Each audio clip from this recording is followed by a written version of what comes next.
21 كنا 300,000 عربيه في السوق في مصر. ايوه. بس طبعا مرينا بقى بكورونا، مرينا بحرب روسيا واوكرانيا يعني.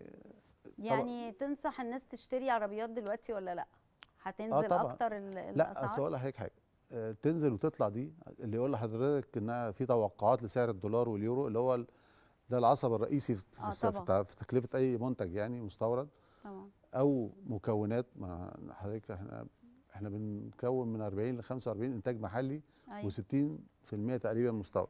ايوه. ودي بقى اللي الدوله دلوقتي بتنتهجه، الصناعات المغذيه.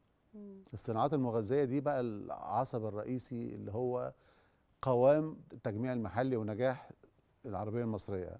لان اولا بتفتحي مصانع جديده كتيره جدا، لان كذا الف منتج انتاج محلي يعني في أيوة. العربيه، المكونات كتيره جدا. فالهدف الدوله انها نطلع شويه من 40 ل 45% دي، نخش على 50 55 60% انتاج محلي من مكون العربيه. فده هيكون نجاح كبير جدا مش نحلم بيه. ايوه.